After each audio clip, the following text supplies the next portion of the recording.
Guys, eto pa yung isang bagong phone na galing sa iQOO, ang iQOO Z9 Turbo na may Snapdragon 8S Gen 3, naka-AMOLED display with 144Hz na refresh rate. At hindi kayo mag-aalala na mabasa sa ulan to dahil naka-IP64 dust and water resistant na rin to. Kung gamer ka naman, hindi ka mabibitin sa battery dahil naka 6,000 mAh capacity ng battery siya. At ang charging to 80 watts na. Kaya samahan nyo ako sa video nito, marami tayong i-test na games, i-check natin yung camera, pati na rin yung performance nito. Kaya sa mga bago, huwag niyong kalimutan mag-subscribe at pinitin yung bell icon para sa mga ganitong unboxing reviews, bagong kalaman at katarantaduan sa channel na to. So like, comment, tsaka subscribe lang, at bago ang lahat, pasalamatan muna natin ang ating munting sponsor. Guys, sa umpisa pa lang ng video, ang gamit nating microphone, ang Maono PD200X na LXR Dynamic Microphone. Sa box niya, nandito yung microphone natin, tapos nagsama rin sila ng isang boom arm. Puti ang nakuha ko dito, pero kung di nyo nagugustuhan yung puti, pwede tayong pumili ng kulay itim. Meron tayong knob dito para sa gain natin, at kapag pinindot natin yung gitna, pwede nating palitan yan para sa headphone monitoring natin. Meron ditong RGB na pwedeng palitan dito sa baba niya, pwedeng puti, pwedeng green, at kung ano pang gusto nyong mga kulay dyan. At kung meron naman kayong audio interface, pwede to kasi pwede natin gamitin yung XLR cable natin. At kung gusto nyong timplayin to, meron tayong applications dito para matimple tong mic na to. Nandito yung gain natin, yung headphone volume monitoring natin, pati yung mga tone. So magsasample tayo ng mga tone dito. Subukan natin itong deep. Hello sound check, this is Paul and you're watching Paul Tech TV. Try natin yung original. Ito yung original, ito yung gamit natin kanina. Hello sound check, ako po si Paul Gutierrez and you're watching Paul Tech TV. Hello mic check, ako po si Paul and you're watching Paul Tech TV. So yan yung mga sample natin. Then meron tayong legacy dito. Ito naman yung legacy. Yan, nagugustuhan nyo ba? Sound check. So ako mas gusto ko yung original dito. Yan, sound check, sound check. Ma-adjust din natin yung brightness natin dito. Yan, para sa RGB at mga kulay. Then sa advanced naman yan, naka-boost ako dito, pero may mga equalizer to. Sound check, sound check, sound check, sound check, sound check, sound check. Then may limiter din tayo dito. Yan, may mga limiter, compressor. At yan, kung gusto nyo yung ganito yung sounds nyo, pwede rin. Pero ako gusto ko nasa original lang para mas lalong natural yung boses natin. At dito talaga yung boses ko, hindi sa mga ibang gain talaga. So kung nagugustuhan nyo yung microphone na to, yung link ilalagay ko sa description. Kung di ako nagkakamali, parang nasa 4,000 to 5,000 pesos to. So salamat sa Maono sa pag-sponsor ng mga microphone natin na ganito. Ito nga yung PDX200 series. Okay, balik po tayo dito sa iQOO Z9 Turbo. Ang Snapdragon 8S Gen 3, nasa kaligitnaan po siya ng Snapdragon 8 Plus Gen 1 at Snapdragon 8 Gen 2. So mas malakas po talaga yung Snapdragon 8 Gen 2 compare natin sa Snapdragon 8S Gen 3. So huwag kayong maguluhan doon. Kaya nga yung Poco F6 Pro natin naka Snapdragon 8 Gen 2 yun, kasi mas malakas siya sa Poco F6 na naka Snapdragon 8S Gen 3 din. So bago natin pag-usapan yung performance nito, i-unbox muna natin.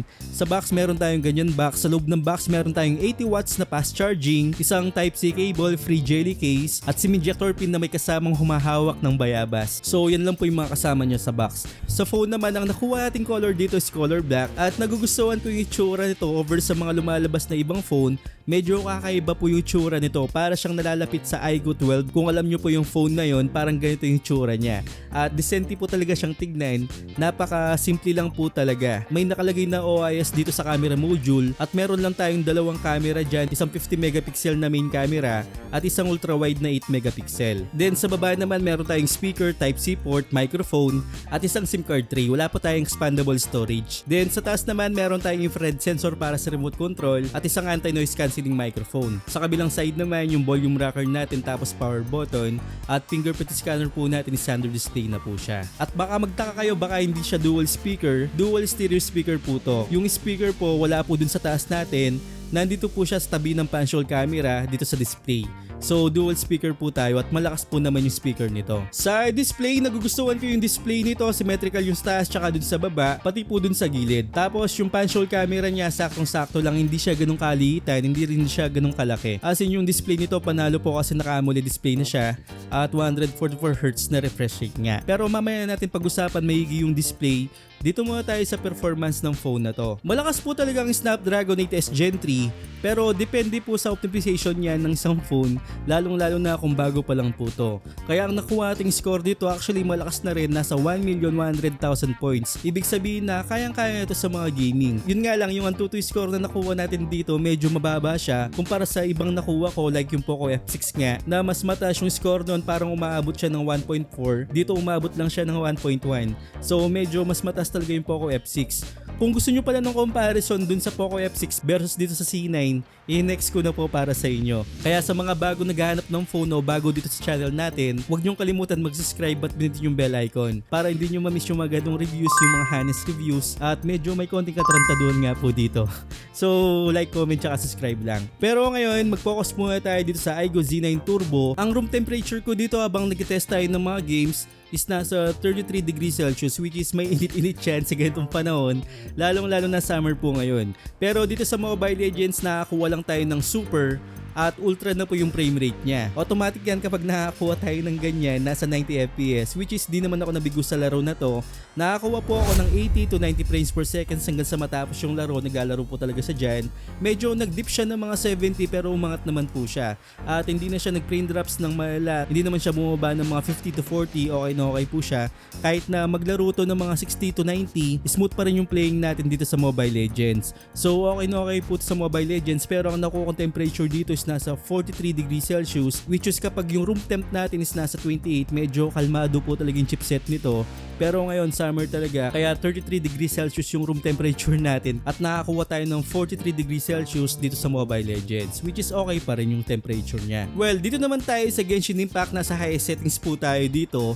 At kung maning-mani lang to sa Mobile Legends, kahit na nagkulang tayo ng ultra settings doon, pero dito sa Genshin Impact, dito talaga natin ma-test yung kaya talaga ng phone na to. Nung nilagay ko sa highest settings, nakakuha ko ng mga 40 to 50 frames per seconds at may mga frame drops po talaga. Kahit sa umpisa ng games nakakaramdam na ako ng frame drops kahit hindi pa umabot ng 5 minutes dahil naglaro ako dito almost mga 30 minutes po. So dito dahil bago yung chipset at bago pa lang yung phone, kailangan pa talagang ma-optimize yung laro na to dito sa phone. Kaya nakakuha pa rin tayo ng ganyan at maraming frame drops talaga ako naramdaman dito sa Genshin Impact. At ang nakuha kong temperature pagkatapos ng isang laro nasa 45 degrees Celsius, which is mainit po yan. At ganyan talaga kapag bago pa yung chipset o bago pa talaga yung phone, talagang hindi pa talaga siya optimize. Kaya bigyan pa nga natin ng pagkakataon yung mga bagong phone na ganito. Pero kung napanood nyo na yung Poco F6 ko na naka Snapdragon 8S Gen 3 din, medyo mas optimization compare dito. Dahil doon nakakuha ko ng magandang frame talaga. Kung di nyo pa napapanood, dililink ko na lang sa baba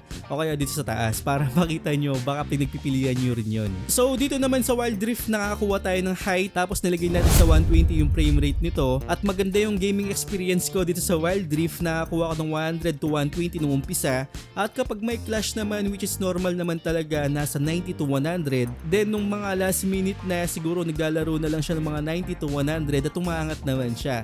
Kahit clash minsan 70, 80, pero bilib pa rin ako na bumabalik pa rin sa tamang frame.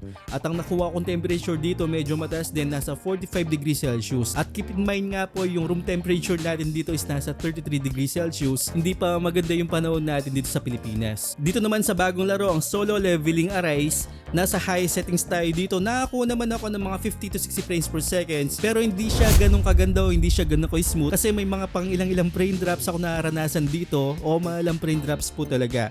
Naglalaro minsan siya ng mga 20 to 30, 40, mga ganun, paikot-ikot po siya doon at hindi ko nagugustuhan yung frame na nakukuha ko dito. So sa ngayon, yan po muna yung makukuha natin dito at tsagayin nyo na lang kung gusto nyo laruin to dito sa phone na to. Dito naman sa settings ng Call of Duty Mobile, nilagay natin sa low tapos naka-ultra na rin yung frame rate nito. At ang smooth na paglalaro ko dito sa Call of Duty Mobile, kahit na nasa clash o barilan po dyan o pumasok po tayo sa smoke class, pwede po, kayang-kaya niya.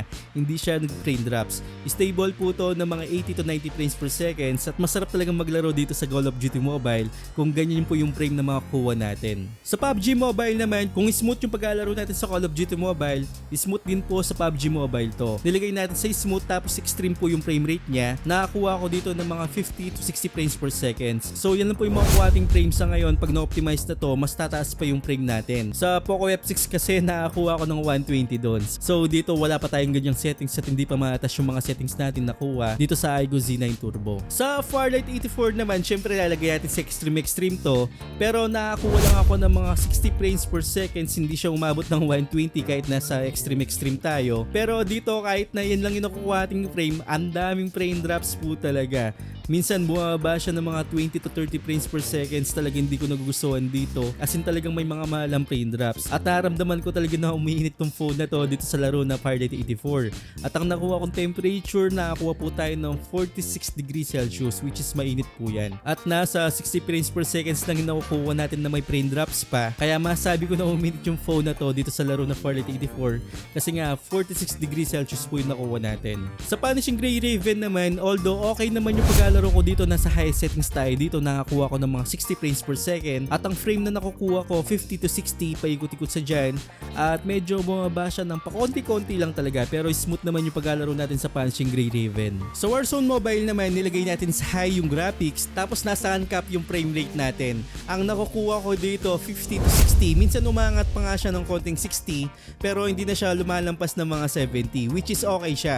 Good na good yung paglalaro ko dito sa Warzone Mobile. May mga ilan frame drops which is normal lang kasi naglalakad tayo, bagong mapa, mga ganon, bumabagsak siya ng mga 40, which is okay pa rin kasi kayang-kaya niya yung laro na to. So okay na okay po yung Warzone Mobile dito sa Aigo Z9 Turbo. Okay, yun yung mga games na tinest natin dito at nakakatulong dito yung Ultra Game Mode. Meron tayong Game Turbo, marami tayong pwedeng pagpipilian dito. Meron pang mga 4D vibration kapag naglalaro tayo sa PUBG o kaya Genshin Impact o Call of Duty Mobile. Kapag ina-activate natin yung game vibration na yan, magbabibrate yung phone natin habang naglalaro tayo sa mga games na yan. At sa Game Turbo nga, meron tayong Monster Mode dito para mas sigad niya talaga yung performance ng phone na to. At yung mga ibang settings dito like yung refresh rate, para itaas niya yung refresh rate natin habang naglalaro, at touch sampling rate para mas smooth yung pagpindot natin o accurate yung pagpindot natin sa mga games na ganito. At kung nabibitin pa kayo dyan, meron tayong Ultra Game Mode dito sa settings niya at marami din pwedeng galawing settings dito para sa mga games natin. So kayo na yung balang maglaro dyan. Nandyan din yung mga frame rate interpolation natin at marami pa pong iba. Then meron tayong AMOLED display dito with 144Hz na refresh rate, pero nakita nyo naman habang naglalaro tayo, hindi talaga siya pumalo ng mga 120 o mga 144. Kailangan pang ma-optimize yung mga laro natin o kailangan pang ma-update yung mga games na nilalaro natin. Kasi kayang-kaya naman talaga ang Snapdragon 8S Gen 3, kulang lang po talaga sa optimization tong phone na to. Pero maganda naman po yung pagka-AMOLED niya, black talaga, at kahit anong angle maganda po siyang tignan. At meron din tayong screen resolution dito na pagpipilian, mga 1.5, at mas makakatipid nga po tayo dito sa standard lang na 1080p. So dyan yung lang ilagay, huwag natin ilagay sa 1.5.